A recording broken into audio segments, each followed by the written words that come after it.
রাজ্য শিশু সুরক্ষা কমিটির উদ্যোগে এবং রাজ্যের সমাজ কল্যাণ দপ্তরের ব্যবস্থাপনায় কৈলাসহরের মনুভেলি গ্রাম পঞ্চায়েত এলাকায় স্বাস্থ্য শিবির এবং শীত বস্ত্রদান শিবির এবং প্রশাসনিক শিবির অনুষ্ঠিত হয়। উপস্থিত ছিলেন মন্ত্রী টিঙ্কু রায়। রাজ্য শিশু সুরক্ষা কমিটির উদ্যোগে এবং রাজ্যের সমাজ কল্যাণ দপ্তরের ব্যবস্থাপনায় কৈলাসহরের মনুভেলি গ্রাম পঞ্চায়েত এলাকায় স্বাস্থ্য শিবির এবং শীত বস্ত্র শিবির এবং প্রশাসনিক শিবির অনুষ্ঠিত হয়েছে। এর পাশাপাশি বাল্য বিবাহ এবং লিঙ্গ বৈষম্য দূরীকরণের উপর এক আলোচনা চক্র অনুষ্ঠিত হয়েছে।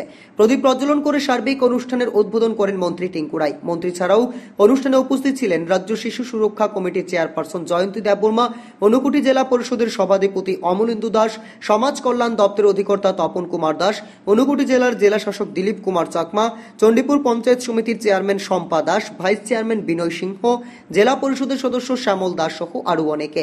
অনুষ্ঠানে স্বাগত বক্তব্য রাখেন দপ্তরের ঊনকোটি জেলার আধিকারিক বিদ্যাসাগর দেববর্মা। মূলত মনুভেলি গ্রাম পঞ্চায়েত এলাকার মোট জনসংখ্যার 90% চা বাগান শ্রমিক। এই চা বাগান শ্রমিকদের মধ্যে বিনামূল্যে শীত বস্ত্র তুলে দেওয়া হয়েছে এবং চা বাগান শ্রমিক পরিবারের সদস্যরা স্বাস্থ্য শিবিরে স্বাস্থ্য পরীক্ষা করান এবং বিনামূল্যে ঔষধ দেওয়া হয়েছে। তাছাড়া Aadhaar card, ration card, PRTC, income certificate সহ আরো অন্যান্য গুরুত্বপূর্ণ সার্টিফিকেটগুলো এই প্রশাসনিক শিবির থেকে দেওয়া হয়েছে। অনুষ্ঠানের আলোচনা চক্রে বাল্যবিবাহ সম্পর্কে বলতে গিয়ে মন্ত্রী টিঙ্কু রায় জানান যে আইন করে কিংবা পুলিশ দিয়ে বাল্যবিবাহ বন্ধ করানো যাবে না। যতক্ষণ অবধি সমাজের সকল অংশের মানুষের মধ্যে সচেতনতা আসবে না ততক্ষণ অবধি সাফল্য আসবে না। আর আমরা সচেতন হতে পারিনি বলেই বাল্যবিবাহ কিংবা 18 বছরের নিচে মেয়েরা গর্ভবতীর ক্ষেত্রে দেশের মধ্যে ত্রিপুরা 1 নম্বরে রয়েছে।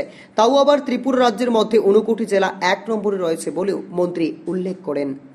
আমি শুধু বলবো এখানে আইন বিভাগে যারা দুজন ছিলেন এবং তারা বলেছেন পক্সো আইন বা বালিকা বিবাহ হলে কি হতে পারে।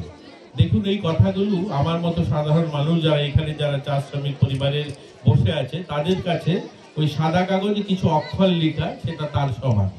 কারণ দেখুন, আমরা দেখি আমাদের গ্রামীণ এলাকাতে যখন বালিকা বিবাহ হয় তখনকার সময় হয়তো ফোন যায় আমাদের মহকুমা শাসকের কাছে, পুলিশরা আসেন, আমাদের চাইল্ড প্রোটেকশনে যারা রয়েছেন তারা আসেন, সবাই গিয়ে সেখানে বাড়িতে গিয়ে তাদেরকে বাড়ির গার্জিয়ানকে বোঝান। কিন্তু এই বিয়েটা কিন্তু বন্ধ হয় না, সেই দিন হয়তো বন্ধ হয়, ওই বিয়েটা পরের দিন বা তার 1 মাস পরে অন্য কোথায় গিয়ে, সেটা করিমগঞ্জ হোক আর শিলচর হোক বা অন্য রাজ্যের কোনো প্রান্তে হোক, সেই বিয়েটা হয়ে যায়। কারণ আমরা হিন্দু যারা, আমরা বিশ্বাস করি কোনো মেয়ের আশীর্বাদ যখন হয়ে যায় তখন নাকি সেই মেয়ের যদি বিয়ে না হয় তো সে লগ্ন অবস্থা হবে বা সে অশুভ লক্ষণ, তাকে আর বিয়ে দেওয়া যাবে না। তার জন্য আমরা তাকে যেন তেন প্রকারে আমরা অন্য কোথায় নিয়ে গিয়ে হলো বিয়েটা দিয়ে দিই। এটাই বাস্তব সত্য, আর এটা নিয়েই আমরা চলছি। এর জন্য আজকের দিনে দাঁড়িয়ে আমরা বলতে হয় যে এটা দুর্ভাগ্যজনক, গোটা দেশের মধ্যে প্রথম স্থানে এসে আমরা দাঁড়িয়েছি।